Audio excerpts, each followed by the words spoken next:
Selamat pagi untuk setiap kita semua. Shalom saudara, senang sekali bersama-sama kita ada di Selamat Pagi Roh Kudus.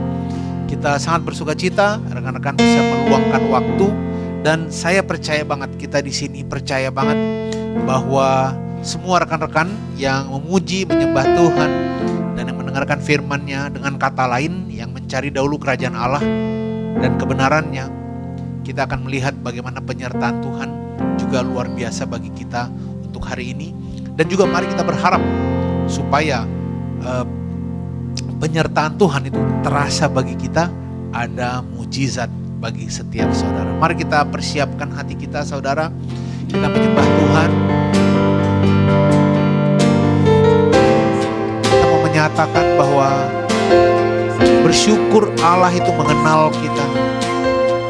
Mari kita katakan, Engkau Tuhan. Engkau Tuhan yang membentuk dan yang menjadikanku dan menenun di kandungan ibuku. Engkau Tuhan yang mengenalku.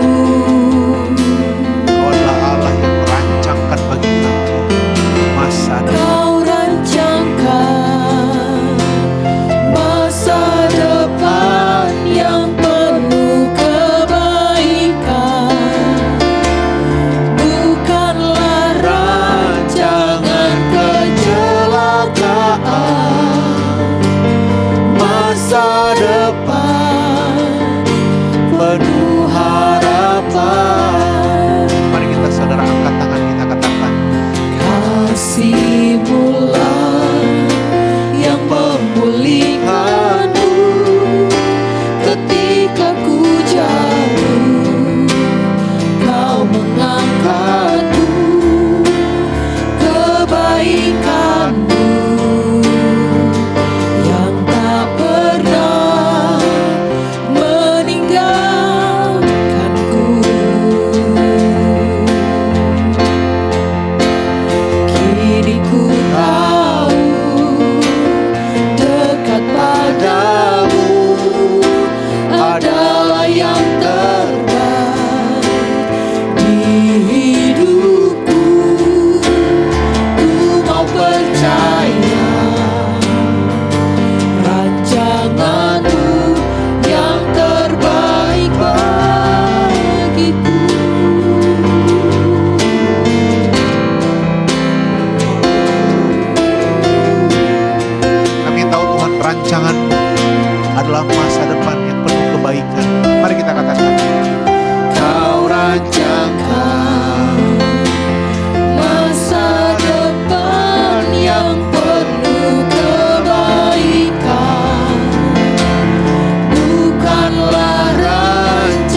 yang terbaik di hidupku ini. Pakailah jadi alat untuk kerajaanmu. Ku lakukan yang terbaik. Katakan sekali lagi, persembahkan Tuhan. Ku persembahkan seluruh hidupku kepadamu, Tuhan, sebagai korban yang harum di hadapan-Mu. Inilah hidupku. Berikan Tuhan, Berikan Tuhan segala yang terbaik di hidupku ini. Pakailah jadi alat untuk kerajaanmu. Ku lakukan yang terbaik. benar Tuhan, hidup kami adalah bagimu, untuk kemuliaan-Mu, sebab justru di dalam Engkau kami menemukan makna kehidupan kami, tujuan kami menjadi saksi-Mu. Justru di dalam Engkau kami berbuah, justru di dalam Engkau kami melakukan hal-hal yang luar biasa, karena firman-Mu sendiri yang berkata, di luar aku kamu tidak dapat berbuat apa-apa. Terima kasih Tuhan, Kau memilih kami. Terima kasih Tuhan, Engkau menjadikan kami biji mata-Mu. Kami mau melihat kebenaran firman-Mu akan hari-hari kami, yang membuat kami bersuka cita. Terima kasih Tuhan, kami siap diubahkan di dalam nama Yesus kami berdoa. Amin, amin, amin. Di sermon ini saya ingin kasih judul, kemerdekaan hanya ada di dalam Kristus. Saudara, ayat firman Tuhannya berkata di Yohanes 8 ayat 36, jadi katanya gitu ya, apabila anak itu memerdekakan kamu, kamu pun benar-benar merdeka. Ide mengenai kemerdekaan ini adalah hal yang sangat signifikan saudara. Orang ingin mengalami kemerdekaan secara finansial, katanya gitu ya. Orang ingin mengalami kemerdekaan dari penyakit tentu saja. Orang ingin mengalami kemerdekaan dari semua beban gitu ya. Karena kemerdekaan ini adalah hal yang sangat penting yang membawa kebahagiaan. Memang Alkitab juga berkata bahwa ketika kita mengalami kemerdekaan, kita berbahagia, katanya gitu ya. Tapi saudara perlu menyadari bahwa apabila anak itu memerdekakan kamu, jadi justru kemerdekaan saudara bukan dari apa yang saudara miliki, uang saudara, kepandaian saudara, itu tidak membawa kemerdekaan. Alkitab berkata, apabila anak itu memerdekakan kamu, katanya gitu ya. Dengan kata lain, yang membawa kesembuhan bagimu, yang memulihkan kamu, yang membawa sukacita dan damai sejahtera bagimu, yang memberikan kepadamu jalan keluar. Orang bisa punya masalah, tetapi di dalam pikirannya dia tetap mengalami kemerdekaan. Satu-satunya jalannya adalah karena dia mendapatkan jalan keluar atau jawaban dari masalahnya gitu ya. Jika mungkin kita memiliki hutang yang besar, itu akan membebani kita. Tetapi kalau kemudian ada orang lain yang berkata, saya mau bayarin hutangmu, kita merdeka saudara. Sekalipun kita masih berhutang, mungkin belum jatuh tempo, hutangnya masih ada, akan ditagih nanti, tetapi kita sudah mengalami kemerdekaan gitu ya. Atau ketika saudara tahu bahwa penyakit yang saudara kira itu berat, ternyata kata dokter, oh minta maaf, ini penyakitnya sebenarnya ringan saja gitu ya. Kita langsung mengalami kemerdekaan di dalam pikiran kita. Penyakitnya masih ada, bahkan mungkin rasanya masih terasa, tapi kita sudah mengalami kemerdekaan. Nah, yang benar-benar merdeka itu hanya ada di dalam Kristus. Ia yang memberikan kemerdekaan bagi kamu. Sehingga kita tahu, sekalipun kita punya masalah, sekalipun ada penyakit, sekalipun sepertinya keuangan kita tidak sebaik yang dikatakan oleh para motivator di sosial media, tetapi kita tetap tenang dan percaya di dalam Kristus. Karena justru hanya dekat Allah saja aku tenang. Kalau ada lagunya, kita tahu ya, lagu lama gitu ya. Tapi memang hanya dalam tinggal tenang dan percaya terletak kekuatan kita. Tenang dan percaya hanya ada di dalam Kristus lagi-lagi saudara. Jadi perhatikan bahwa kalau saudara ingin benar-benar merdeka, saudara perlu tinggal di dalam firman Tuhan. Kalau kita berpikir bahwa saya mau menjadi free thinker gitu ya, berpikir menurut pemikiran saya sendiri, tidak mungkin saudara mengalami kemerdekaan. Karena firman Tuhan berkata manusia itu tidak berkuasa menentukan jalannya, orang berjalan tidak berkuasa menetapkan langkahnya. Sehingga kita pasti jadi salah saudara. Dan kita kemudian menyesal dan kemudian sulit untuk bangkit lagi karena kekuatannya dari mana? Kekuatan kata Alkitab itu berasal daripada Tuhan. Jadi justru kemerdekaan kita untuk pikiran, untuk penyakit, untuk kemerdekaan akan kesadaran bahwa masa depan sungguh ada dan harapan kita gak akan hilang, itu hanya ada di dalam Kristus.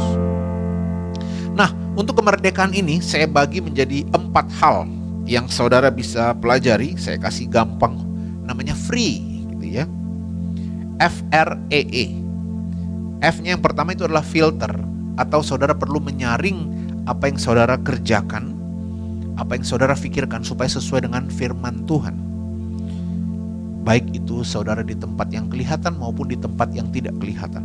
Firman Tuhan berkata, janganlah kamu menjadi serupa dengan dunia ini, tetapi berubahlah oleh pembaharuan budimu, sehingga kamu dapat membedakan manakah kehendak Allah. Jadi perubahan yang dikasih tahu itu adalah perubahan melalui firman Tuhan, karena supaya kita mengetahui kehendak Allah di Roma 12 ya. Jadi saudara perlu berubah terus supaya saudara menyadari bahwa mengikuti firman Tuhan itu adalah yang terbaik. Justru saudara perlu merenungkan firman Tuhan sehingga ada atau gak ada orang pun kita tetap pegang firman Tuhan. Salah satu contoh tokoh yang menurut saya menggambarkan ini dengan sempurna yaitu Yusuf saudara. Ketika dia berada di tempat yang dimana dia boleh ngelakuin sebenarnya yang buruk karena gak ada yang ngelihat toh. Itu waktu istri Potifar menggoda dia. Justru dia berkata, jauhlah untuk melakukan hal ini daripadaku. Bagaimana mungkin Tuhan, dia membawa Tuhan justru dalam kondisi yang gak ada orang yang melihat. Justru dia mengingat firman Tuhan, mengingat kebaikan Tuhan ketika gak ada yang melihat. Sehingga ketika setiap hari ia melihat kepada firman Tuhan, saudara perhatikan, di penjara pun dia tetap pegang firman Tuhan, punya pengharapan, sehingga dia tahu Tuhan yang membawa dia untuk membawa keselamatan bagi bangsa Israel. Banyak orang sekarang melihat kondisinya dan kemudian gak berani berharap, karena ya gak mungkin lah saya bisa sampai ke level itu. Ya pendidikan saya aja begini, kondisi saya aja begini. Perhatikan Yusuf dari penjara jadi Perdana Menteri. Bukan hanya sekedar itu, tapi penyelamat bagi bangsa pilihan Tuhan. Bagaimana ceritanya? Karena dia selalu memperkatakan, selalu merenungkan firman dan menjadikan itu dasar dari tindakannya. Yang kedua, R-nya itu adalah rule saudara. Dalam kemerdekaan di dalam Kristus itu bukan berarti kita bebas untuk berbuat dosa, tetapi kita dibebaskan dari dosa gitu kira-kira ya. Jadi akan tetapi kata firman Tuhan, jikalau kamu memberi hidupmu dipimpin oleh Roh, maka kamu tidak hidup di bawah hukum Taurat. Nah, orang yang tidak hidup di bawah hukum Taurat kata Alkitab itu tidak lagi berada di bawah kuasa dosa. Justru kita sekarang di dalam kasih karunia Tuhan yang membuat kita dibebaskan dari keinginan untuk berbuat dosa. Nah, jadi bukan hukumnya, tetapi karena kasih Tuhan yang ada pada kita, sekarang kita dibebaskan dari keinginan untuk berbuat dosa. Perhatikan supaya kehidupan kita dipimpin oleh Roh Kudus, dan Roh Kudus gak akan pernah pimpin saudara di luar firman Tuhan. Jadi lagi-lagi ayo renungkan firman Tuhan, perkatakan itu. Bagi dunia itu adalah kebodohan, tetapi firman Tuhan berkata Injil itu adalah kekuatan Allah yang menyelamatkan setiap orang yang percaya. Jadi ini penting sekali saudara, menyelamatkan setiap orang yang percaya. Justru bagi kita Injil itu adalah kekuatan. Nah, FR kemudian E yang pertama itu engagement, keintiman, ikatan. Alkitab berkata, saya kasih satu ayat firman Tuhan, akulah pokok anggur dan kamulah ranting-rantingnya, kata firman Tuhan ya. Barang siapa tinggal di dalam aku dan aku di dalam dia, ia berbuah banyak. Nah ini krusial saudara, sebab di luar aku kamu tidak dapat berbuat apa-apa. Jadi ketika kita berpikir bahwa kita tidak dapat berbuat apa-apa, itu bukan normal. Itu bukan kemanusiaan yang normal, tidak. Itu adalah sebuah kondisi di mana kita sedang berpikir di luar Kristus. Karena justru di dalam Kristus, I can do all things. Tapi kan ada in Christ who strengthen me, kata firman Tuhan gitu ya. Jadi di dalam Kristus, di luar aku kamu tidak dapat ngelakuin apa-apa. Jadi kalau kita ngerasa aku sudah gak bisa ngelakuin apa-apa, itu adalah indikasi yang kuat banget. Saudara sedang berpikir di luar Kristus. Masuklah ke dalam firman-Nya supaya saudara tahu kita justru dapat melakukan hal-hal yang besar. Bahkan Yesus berkata, kamu akan melakukan hal-hal yang lebih besar gitu ya daripada yang Tuhan lakukan. Yang menjadi isu adalah saudara perlu terikat dengan Tuhan, dekat dengan Dia saudara. Ini hal yang sangat penting. Setiap hari jangan biarkan tindakan saudara itu berdasarkan ketakutan atau kekhawatiran atau pertimbangan manusia. Karena takut akan orang, kata Alkitab, itu justru mendatangkan jerat. Tapi yang percaya kepada Tuhan itu justru dilindungi, kata Alkitab gitu ya. Jadi ini hal yang sangat krusial. Yang terakhir yaitu expensive, menyadari bahwa kita ini ditebus dengan harga yang mahal. Bukan sekedar darah domba, tetapi dari darah anak domba yang tak bercacat, yaitu Kristus itu sendiri. Jadi kalau anaknya saja diberikan bagi kita, bagaimana yang lain itu tidak dia berikan bersama-sama dengan dia. Kalau anaknya saja dia berikan, bagaimana mungkin kesembuhan, kesehatan, pemulihan, berkat itu tidak ia berikan kepada saudara dan saya. Orang sekarang mengajarkan jangan belajar mengenai berkat terus. Tapi Tuhan memberikan janji bagi setiap kita yang punya masalah, ada berkat jawaban saudara. Ya berkat kita tidak butuhkan. Kalau saya lagi sehat, saya memang tidak butuh sembuh gitu ya, saya sehat. Tetapi kan saya butuh jawaban untuk banyak hal dalam hidup saya. Ada tanggung jawab yang diberikan kepada saya, sehingga saya perlu memberikan jawaban gitu ya. Saya perlu perform dengan baik. Itu sebabnya setiap hari saudara butuh Tuhan. Karena yang Ia sediakan setiap hari bagi kita, itu adalah kemurahan kebajikan. Dia menyediakan semua kebaikannya, sehingga kita bisa datang kepada Dia dan melihat kebaikannya di dalam Kristus. Disitulah kita mengalami kemerdekaan yang sesungguhnya, karena saudara dan saya ada di dalam Tuhan. Jadi ini hal yang sangat penting. Jangan pernah jauhkan mata kita dan pikiran kita dari firman Tuhan. Karena justru firman-Mu pelita bagi kakiku dan terang bagi jalanku. Di luar Tuhan kita mengalami gelap saudara. Tapi bersama Dia kita menemukan jalan yang benar untuk semua hal yang sedang kita doakan, kita gumulkan, dan sedang kita kerjakan. Mari kita berdoa, mari kita berdoa. Terima kasih Tuhan, Kau Allah yang ajaib dan luar biasa. Kami berterima kasih sebab Engkau selalu mengingatkan kami bahwa hanya di dalam Engkau ada kemerdekaan yang sesungguhnya. Terima kasih Tuhan, memberkati semua rekan-rekan yang bersama-sama di Selamat Pagi Roh Kudus ini. Di dalam nama Yesus, iman dan percaya kami kepada Engkau membawa kami semakin naik dan bukan turun, melakukan hal-hal yang luar biasa. Terima kasih Tuhan, terima kasih. Kami persembahkan hidup kami sepenuhnya kepada-Mu.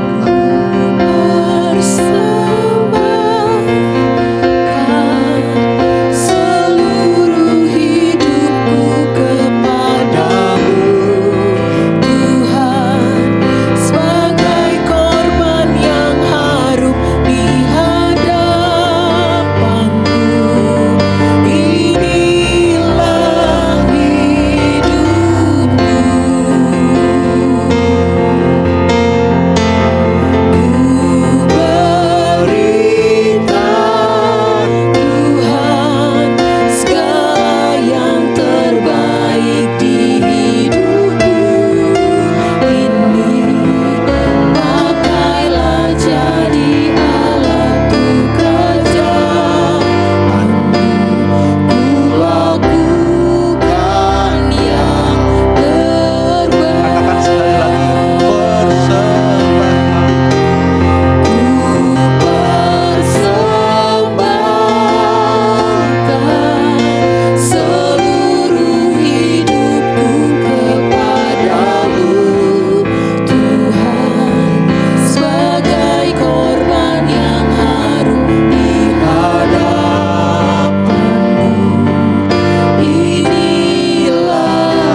Kami siap melihat pekerjaan kami dengan perspektif yang berbeda. Bisnis kami, keluarga kami. Kami melihat penyakit kami dengan pandangan yang berbeda, yaitu kesembuhan yang sudah tersedia bagi kami. Kami merdeka di dalam Kristus. Tidak ada yang tidak mungkin bagi kami yang percaya. Di dalam nama Yesus kami berdoa. Amin. Amin. Amin. Terima kasih untuk setiap kita. Terima kasih untuk setiap saudara yang sudah bersama-sama di program ini. Kita bisa share, by the way, untuk link dari Selamat Pagi Roh Kudus. Kita bisa share ke orang-orang yang kita kasihi, rekan-rekan kita yang membutuhkan, sehingga semakin banyak orang yang mendengarkan Injil kasih karunia dan mengalami kebebasan, kemerdekaan. Dan juga saudara bisa support pelayanan ini dengan transfer ke nomor rekening yang tertera di comment section, di caption maaf. Dan juga terakhir, kita bisa mendengarkan sermon dari GKKD Shouters dimanapun, karena ada di Spotify Shouters Sermon. Tuhan Yesus memberkati kita.